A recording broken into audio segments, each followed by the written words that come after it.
Olá pessoal, estou de volta aqui com vocês, já para resenhar sobre esse jogo Brasil 3, Escócia 0, aqui no canal Resenha em Dobro Futebol Clube, com o meu pai De pai para filho. e de filho para pai. É isso aí, pessoal. Brasil 3, Escócia 0. E aí, Léo, como é que foi o jogo para você? Como é que você viu essa partida? Como é que você sentiu esse jogo? Fala pra gente aí, pro nosso público, o que você achou, Léo? Para mim, essa partida do Brasil foi uma partida em que a seleção brasileira ela apresentou algumas evoluções, a princípio uma estabilidade maior, assim, uma confiança maior pro nosso torcedor em relação aos outros jogos contra Marrocos, que contra Marrocos realmente foi um jogo muito difícil de se ver, porque o Brasil não jogou muito bem, a gente sabe. Contra o Haiti, foi um 3-0, um bom placar para manter o time nessa crescente da Copa do Mundo, mas a gente sentiu que dava para ter feito mais. Contra um Haiti que é uma seleção fraca, e a gente sentiu como se tivesse incompleto, vai, o time brasileiro. E contra a Escócia, que também não é tão qualificada quanto o Marrocos, mas também não é tão ruim quanto o Haiti, foi um 3-0 em que foi um jogo ok. Para mim foi dentro do esperado. Eu, com os meus amigos, eu tinha falado que seria 2-1. Eu não dei essa resenha para vocês porque eu não estava aqui, infelizmente, ontem. Mas eu, a princípio, achava que seria 2-1. Não, foi 3-0. Eu achava que seria um jogo bem mais difícil. A Escócia daria bem mais trabalho para nós. Mas não foi isso que aconteceu. Você viu um time do Brasil bem equilibrado defensivamente e taticamente.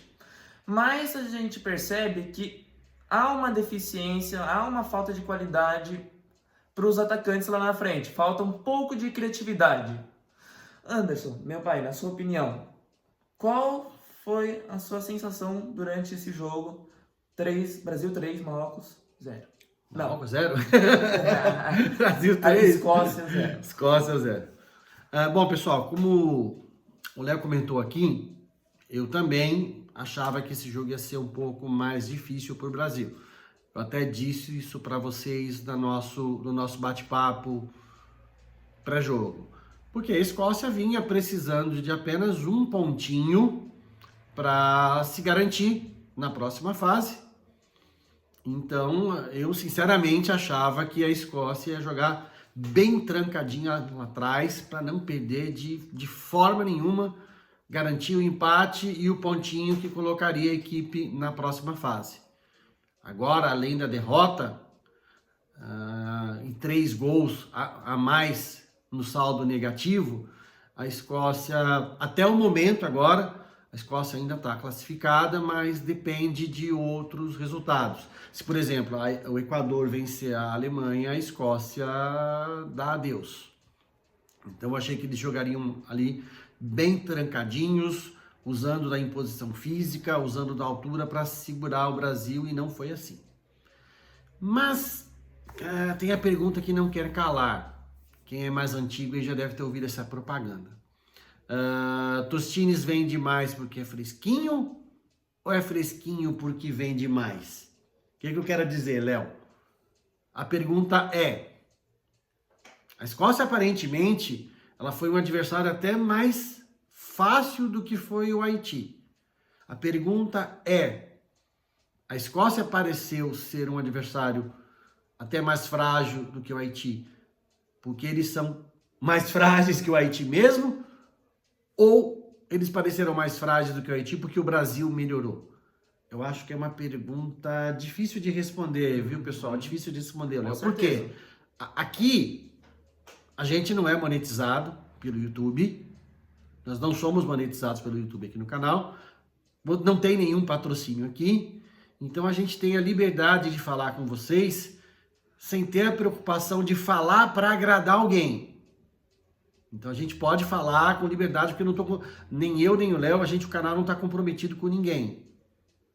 Eu gostei da partida do Brasil, acho que foi uma boa partida, taticamente mais estável, tecnicamente melhor, mais organizado, sem aquela desorganização, aquela bagunça que estava no jogo com o Marrocos, sem a afobação que foram os minutos iniciais contra o Haiti, mas eu ainda teria alguma ressalva em me empolgar com a seleção, porque a Copa de verdade começa agora, na fase de mata-mata. Porque veja bem, Léo, foram 3 adversários, 2 adversários muito fracos, E que bem qualificado. o Brasil performou bem, e um adversário mais qualificado, e onde o Brasil foi mal. Entenda o que eu quero dizer, que a gente está tentando dizer? 3 jogos. O Brasil foi bem diante de 2 adversários muito fracos. E no primeiro e no único adversário mais qualificado do grupo, vocês viram o que aconteceu, vocês viram que foi o jogo, né? E aí, Léo, o que esperar dessa seleção brasileira? Dá pra pôr fé? Não, vai embalar, o Hexa vem, vamos atropelar? Dá pra comprar o ufanismo da galera aí? Ou você acha que a gente tem que ter um pouco mais de calma com isso? Eu acho que é bom manter a confiança, obviamente, porque a gente busca essa conquista da Copa do Mundo, que já não vem há 24 anos. Eu acho que o povo brasileiro tem que apoiar ao máximo possível a seleção brasileira, o que Concordo. ultimamente tem faltado bastante isso, olhando nos estádios. No jogo de ontem, a torcida me pareceu bem quieta, bem calada, e isso com certeza afeta o ambiente da seleção brasileira. Falta apoio, falta engajamento para os nossos jogadores. Mas, ao mesmo tempo que falta apoio, a gente precisa ver como é essa seleção jogando contra outras melhores. Contra um adversário forte de verdade. Exatamente. Porque a gente viu o Brasil jogando bem contra o Haiti, contra a Escócia. Aí o povo brasileiro, obviamente, junto com a imprensa, se empolga. Ah, vai ganhar o Hexa. Ah, vai ser as 1000 maravilhas da Copa do Mundo. A gente não viu ainda a seleção brasileira jogar contra as seleções top do mundo. Vimos um bom jogo ontem, mas nada que você... aquela coisa Detalhe. de empolgar. Detalhe, recentemente a gente fez um amistoso contra a França. Tudo bem que eles não jogaram lá essas coisas também, mas venceram o Brasil. E isso mostra que o Brasil, contra seleções melhores tecnicamente, não tem uma capacidade mental muito boa de manter o foco no jogo. O Japão, Léo, lembra do Japão? Fizemos um amistoso recentemente com o Japão, que deve ser o nosso adversário na próxima fase. Nós fomos derrotados pelo Japão. Tudo bem que contamos com muitos erros individuais, principalmente do seu Fabrício Bruno e do Hugo Souza. Sim. Tudo bem que o Japão venceu por isso também, o Brasil colaborou, mas conta com esse fator emocional também. O Brasil abriu 2-0 naquela ocasião, naquele amistoso, mas permitiu a virada dos japoneses. E lembrando agora que o Japão pode ser nosso futuro adversário aqui na fase 16avos.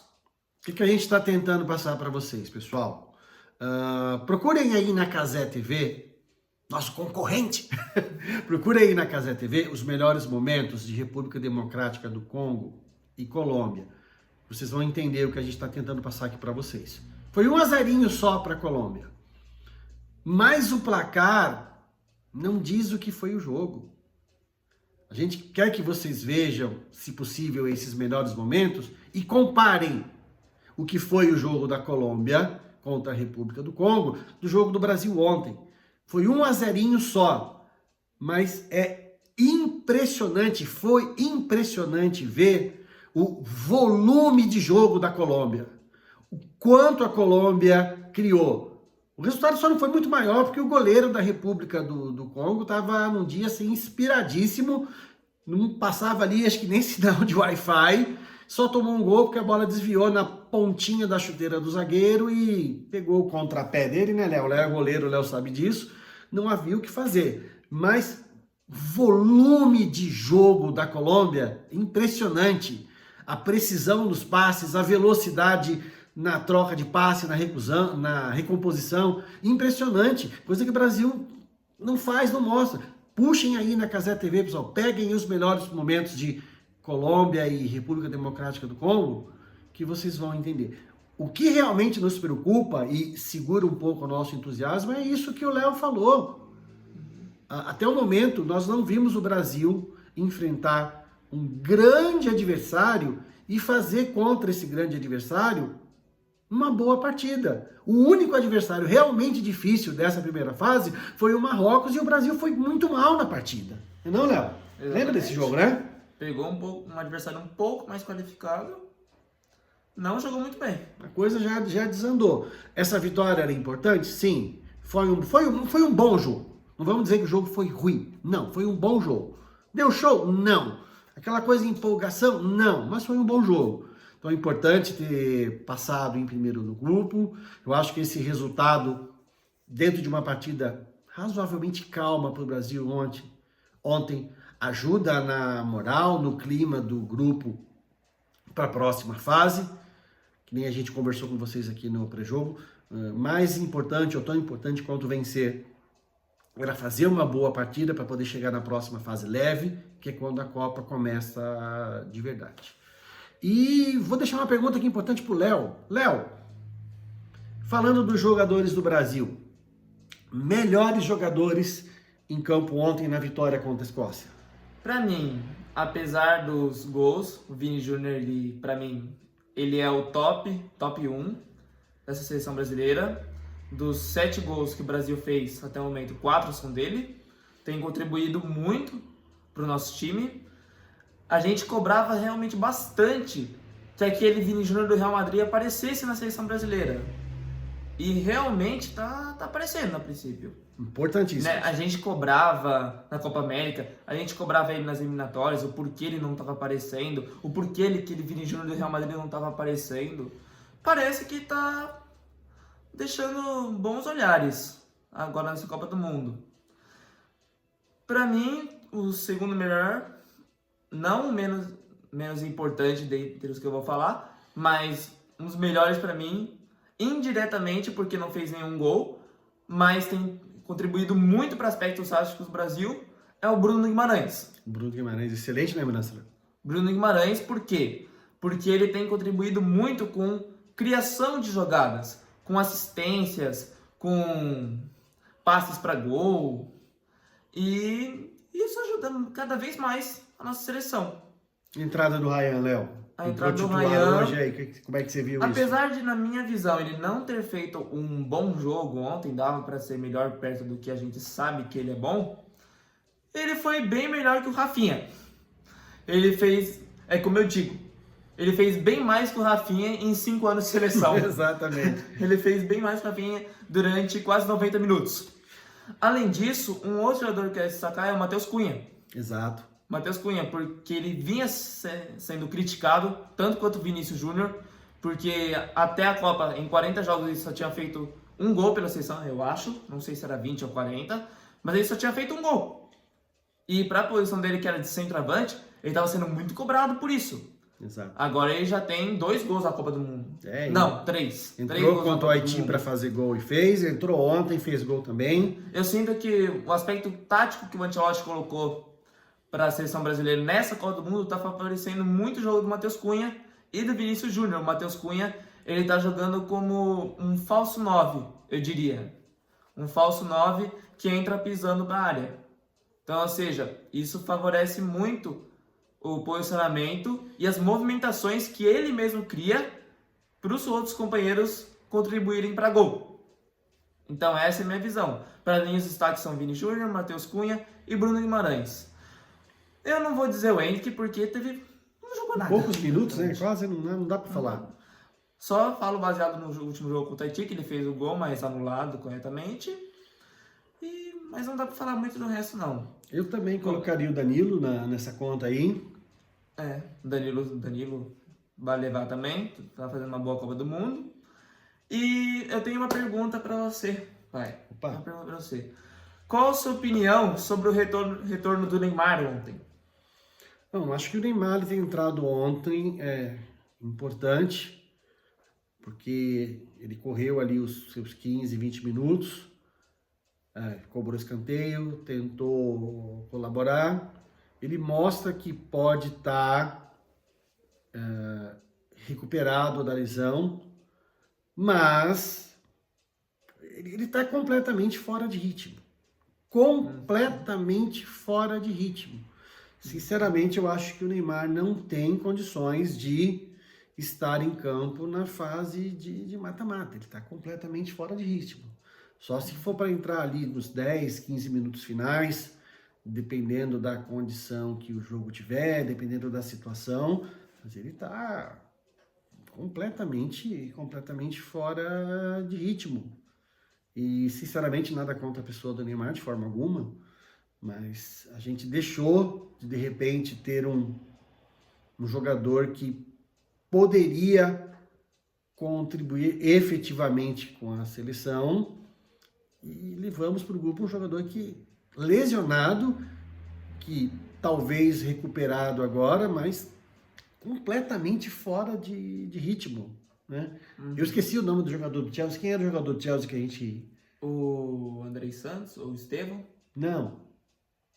Aquele que veio do Fluminense, eu esqueci o nome. Do Fluminense?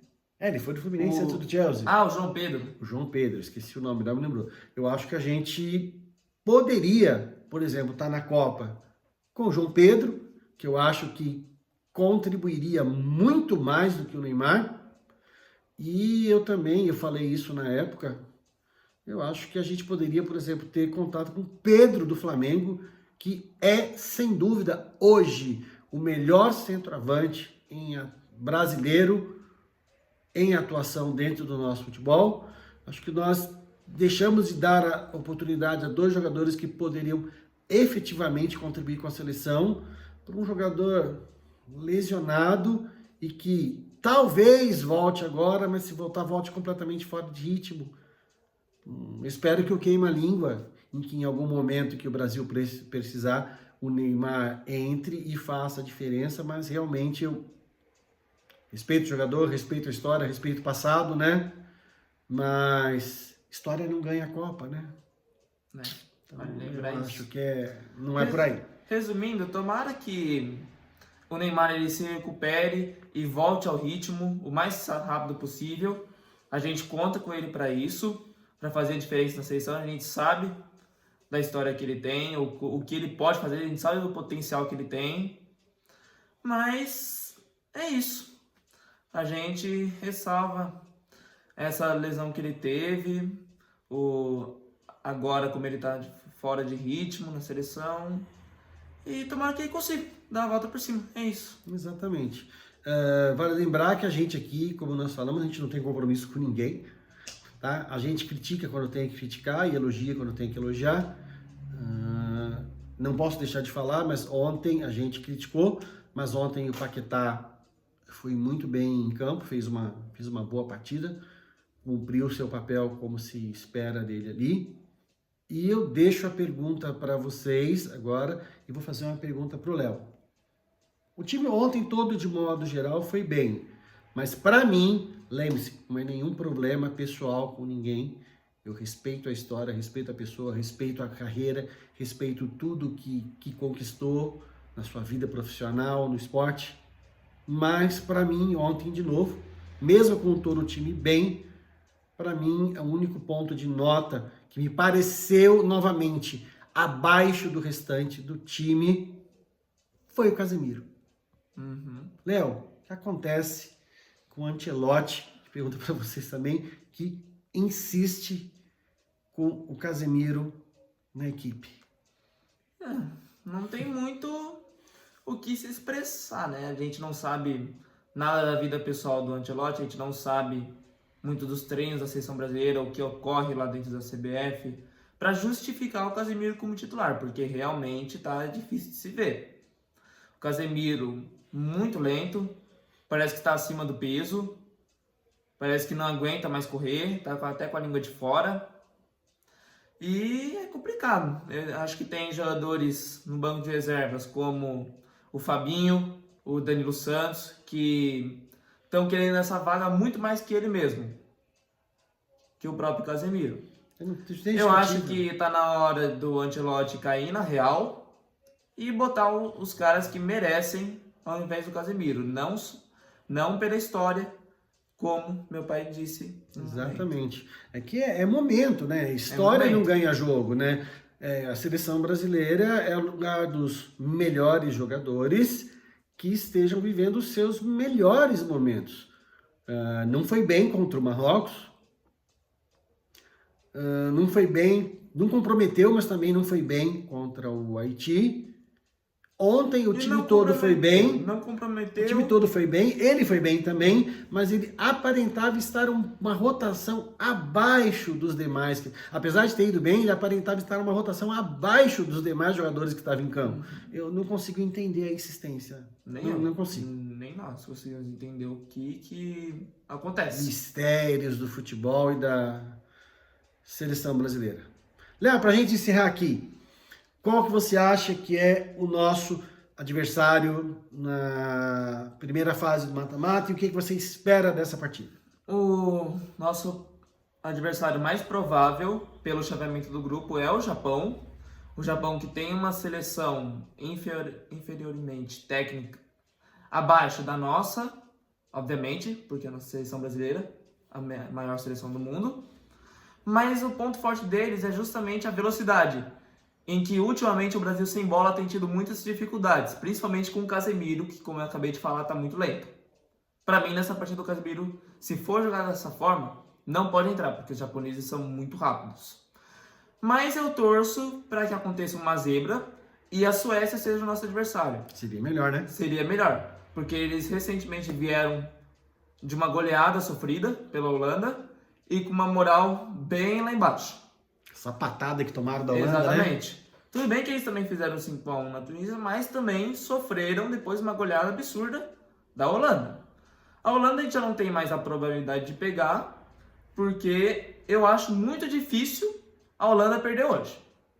Quem que a Holanda pega hoje, não? Esqueceu, normal. Acontece. É que eu não me lembro. Mas eu acho muito improvável que a gente pegue a Holanda, porque com certeza vai vencer o seu jogo hoje. Mas é assim, eu acho que o provável é o Japão, pelo que tem feito na Copa do Mundo, tem até convencido nos seus jogos, tem feito bons placares. Mas eu torço, como torcedor, falando agora, para que seja a Suécia. A Suécia demonstrou que dentro do seu grupo se parece o mais fraco dentro dos que vai classificar. E na sua opinião, qual que vai ser o nosso adversário? Bom, é aquele negócio, né? Quem quer ser campeão não pode escolher adversário, venha quem vier. Mas, se a gente puder escolher um caminho mais tranquilo, eu realmente prefiro, pelo que a gente está vendo até agora, eu prefiro que venha a Suécia. Acho que vai ser mais tranquilo pra gente. Bom, e venha quem vier, vamos esperar a definição da primeira fase de mata-mata. E a gente volta aqui para conversar com vocês, deixar a nossa opinião, ouvir a opinião de vocês nos comentários. E se você gosta do trabalho que a gente está fazendo, se você chegou até aqui, gosta do trabalho que a gente está fazendo, gosta desse tipo de conteúdo, se inscreve aí no canal, não custa nada, não paga nada, deixa o seu curtidazinho aí, porque assim o YouTube sabe que esse conteúdo é relevante. Clica no like. E pode distribuir esse vídeo para mais pessoas que da mesma forma que você gostam e se interessam por esse anúncio. Vamos ficando por aqui, até a próxima resenha, de pai para filho. E de filho para pai. Até a próxima. Tchau, pessoal. Tchau.